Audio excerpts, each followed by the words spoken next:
Simcha, Simcha, celebration of life. Good morning and welcome to Simcha, a celebration of life. I'm your host, Jared Epstein. This week, we look at the Jewish month of Nisan. We attend the world premiere of Leah, Teddy and the Mandolin and put meaning behind the 10 plagues of Egypt. On the first day of Nisan, in the year 2448 from creation, or 1313 BCE, 2 weeks before the Exodus, God showed Moses the crescent new moon, instructing him regarding the setting of the Jewish calendar and the mitzvah of sanctifying the new month. Rabbi Yossi Goldman explains more.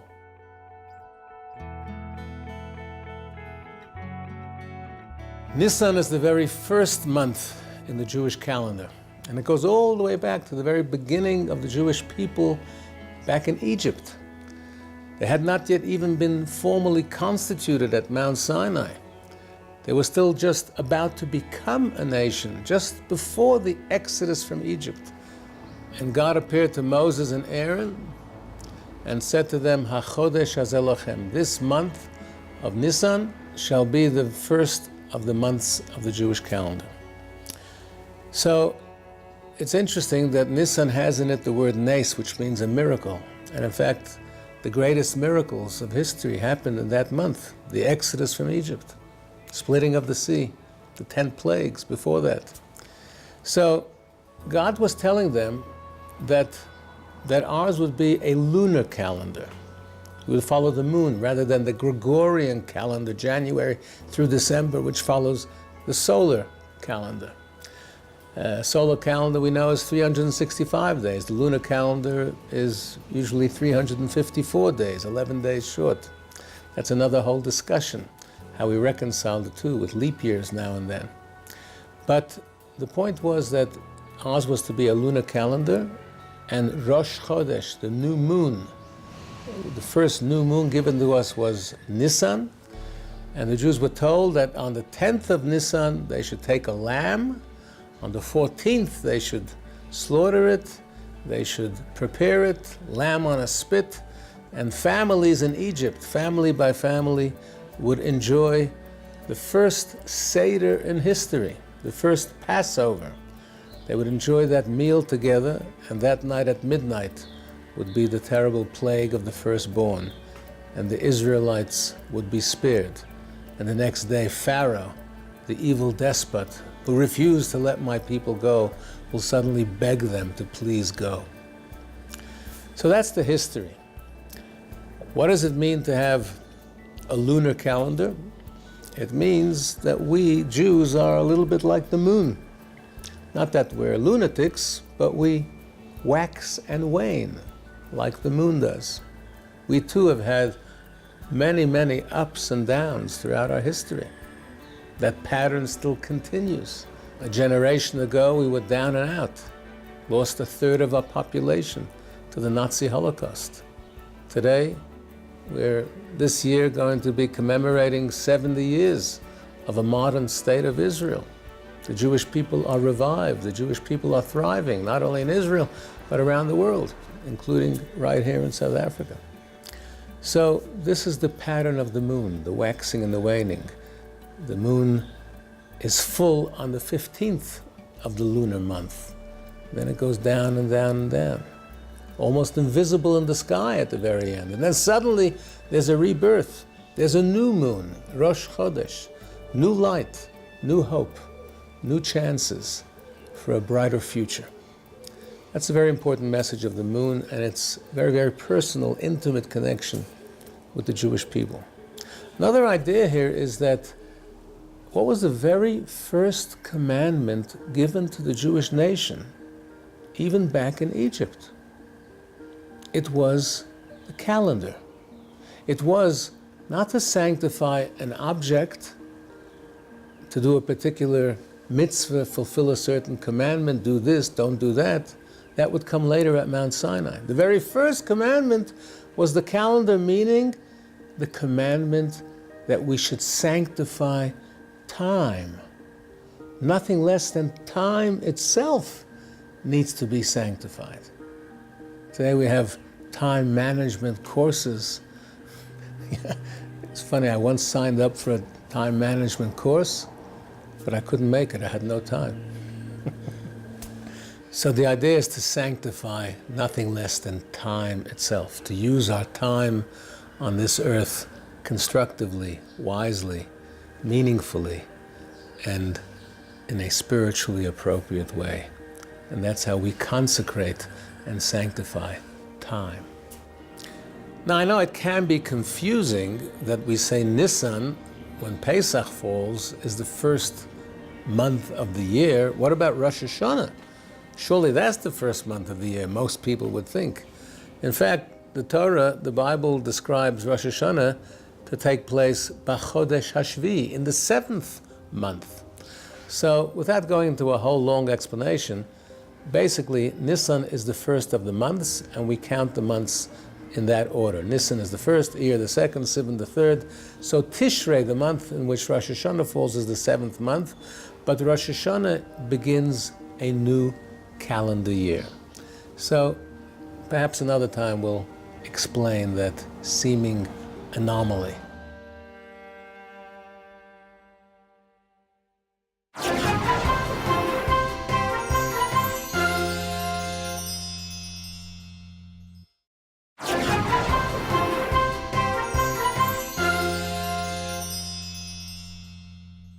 If you, like me, love a good documentary, then you'll love this part of the show.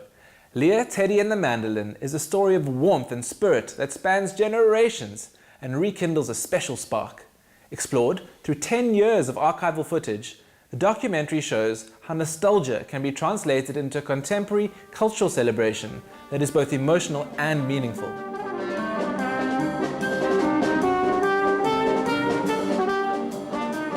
Well, the question I'm always asked these days is why Leah, Teddy and the Mandolin? And goes back to a picture that I chose in 2001 to use, as it were, the logo for the Leah Todris Yiddish Song Festival. And that photo was one that I always remembered in the family album.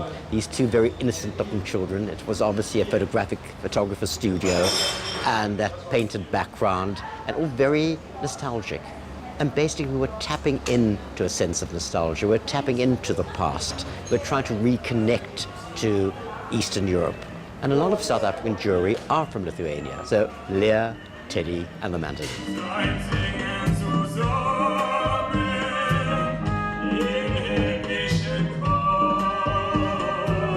I've been doing documentaries for a long time, probably for the last 17 years. Many of the documentaries have been part of a series. Some of them have been independent, standalone documentaries. But this was the first one probably that intrigued me from a different point of view, in that here I had been exposed to the Yiddish Song Festival and was completely amazed by what I found. From the shtetl, through to vaudeville, to musicals and onto Broadway, the influence of Yiddish song has been considerable.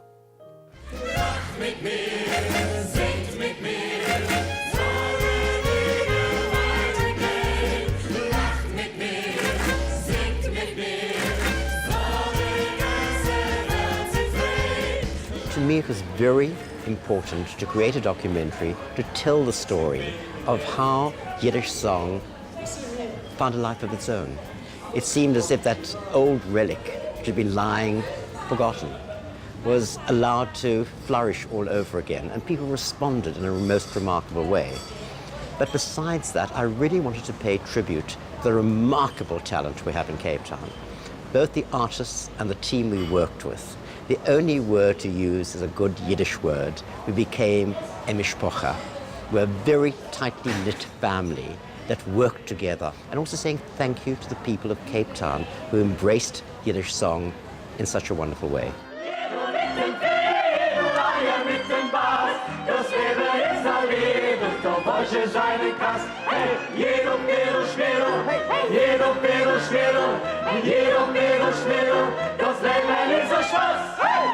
Well, I think there's a number of different elements, and I think that it's also very layered. You know, you can either look at it and say, well, it's a musical about Yiddish song, with people who are commenting on what it represented to them. That's maybe the one layer. The other layer is a layer of memory, memory of a time, of a place that somehow was different and maybe common for a lot of people. Ai, ai, ai, bells, mein Städter bells, mein Himmel wo ich all meine kindische Jahre verbracht. Seid ihr einmal gewesen in Bells, mein Städter bells? When I hear the Yiddish songs and Yiddish stories, it wakes my soul up. It wakes my Yiddish soul up. In Yiddish music, there's a whole link back to the American musical. There's a link via klezmer to jazz. There's a link to all kinds of things, which made it quite a remarkable thing that people came along. They might have known every word or understood each and every word, but they really got to terms with the music. They were totally emotionally involved. And for a lot of people, it wasn't just that emotional connection to a song, it was a connection to their past. This year in the Yiddish festival, my grandfather actually sat in the front row, and my grandmother. But my grandfather had told me just before, about a week before the show, that the song I'm singing was my great-grandmother's favorite song.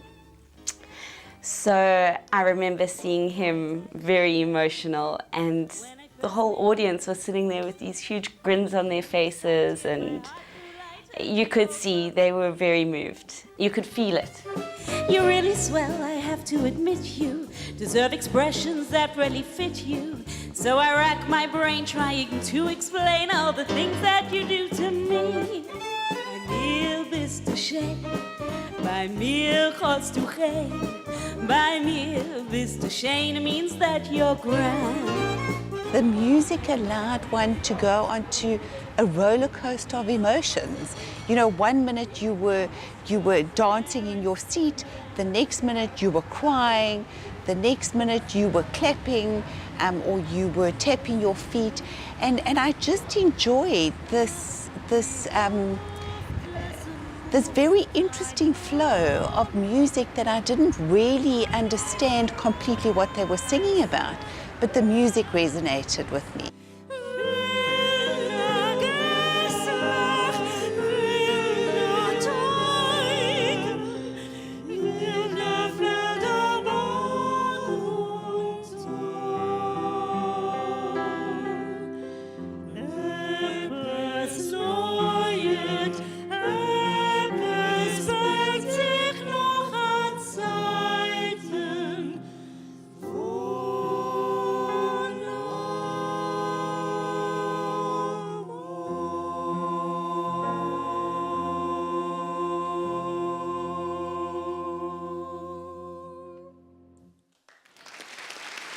Certainly on my travels to Lithuania, to Czechoslovakia or the Czech Republic, to America, to Israel, you find that there is a resurgence of Yiddish, where people, regardless of age, are starting to look at, well, what is this language and what does it represent? There's a resurgence of the music. You know, music that was long forgotten is suddenly coming into fashion again. And I think that probably the documentary will follow those layers with different people. Some people will look at it and it will be purely about memory. Others it will be about enjoyment. Others it will be about finding a path or something new that they'd like to investigate. But for me, really, it's about a celebration. How do you celebrate memory? How do you celebrate music? How do you celebrate people? How do you acknowledge what people have done, what they've gone through? I long to see my home again. The piano we all played back then. My Tata's favorite radio, my mama's flowers she would grow. Ich bin geheim.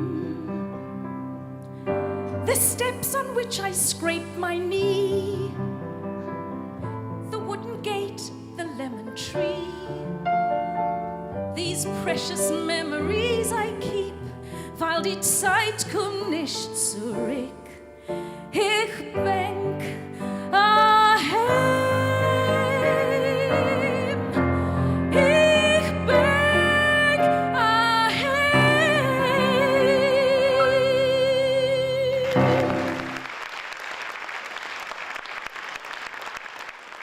Well, I'm such a Yiddish lover that I just feel this language must go on and on forever.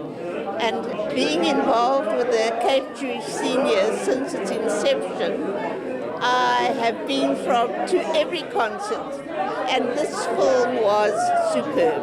It really evoked wonderful memories for me. I thought the film was absolutely beautiful, very emotionally thought-provoking. I grew up in a household where my parents spoke Yiddish to us. In fact, Yiddish was virtually my first language. My parents were immigrants who came out respectively in the 1920s and 1930s. So this was really something very special for me. We learned all those songs at my mother's knee.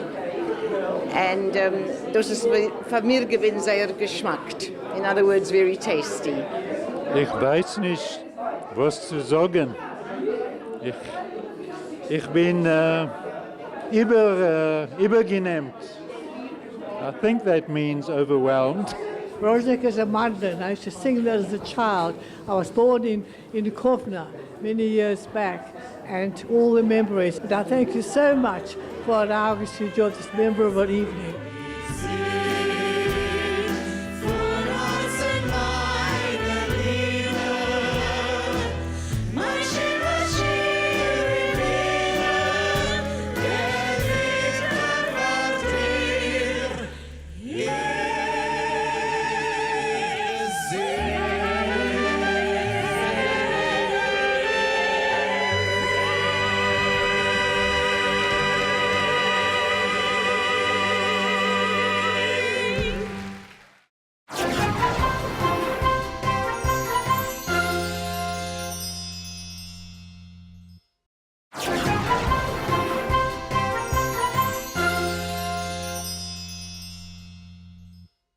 The Exodus tells the story of 10 plagues that afflicted Egypt prior to the Israelites fleeing into the desert. For the next 3 weeks, as we build up to the festival of Pesach, or Passover as it's referred to in English, Rabbi Liebenberg will be discussing various meanings that can be derived from the nature and order of the plagues. One of the great highlights of Pesach is, of course, the Pesach Seder. And at the Seder, at the Passover Seder, we go through all of the story of the Exodus, how God came to Egypt and rescued the Israelites from the persecution under the Egyptians. And one of the ways in which he did this was with the 10 plagues. And the 10 plagues makes up a major feature in telling over the story to the next generation. How is it that God actually rescued the Israelites? And a great deal has been written and discussed about these 10 plagues. Why was it these 10 plagues in particular? Why did God choose these 10 plagues? And I'd like to share with you one explanation which is quoted from our great sage from the Middle Ages in France, Rashi. And Rashi tells us that the way in which the plagues worked was very similar to how an army would besiege a city. So you have a city, and it's a rebellious city, and they have been going against the government for some period of time. And now the government decides, you know what, we're going to crush this rebellion. So they send in all of their troops to the city. The first thing they do is that they surround the city and they cut off the water supply. They cut off the water supply. If the people in the town don't have access to water, it's going to be very, very difficult to fight. And this is the first thing that God did. He took the river Nile, which is the main source of water in Egypt, and he turned it into blood.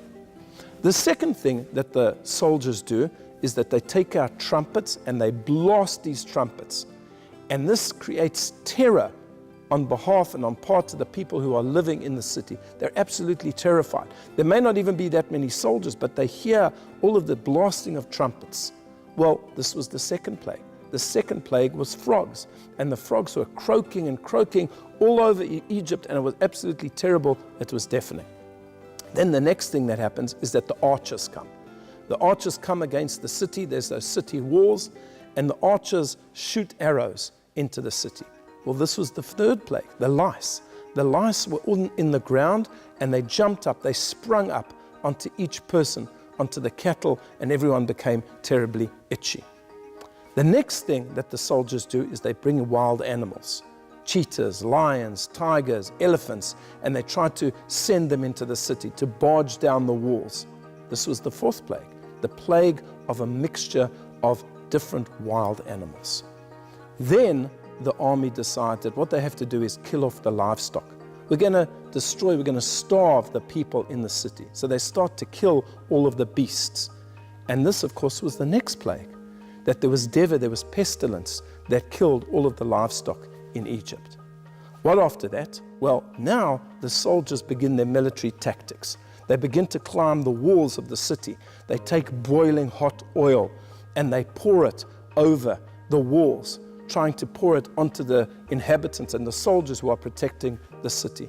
This was the next plague, the plague of boils. The boils were all over people's bodies, and they were hot and they were burning, and it was a terrible, terrible type of a heat and a temperature that happened. What happens next? What is the next thing that they do? Well, they bring in catapults with these massive boulders, and they're going to try to smash down the walls of the city.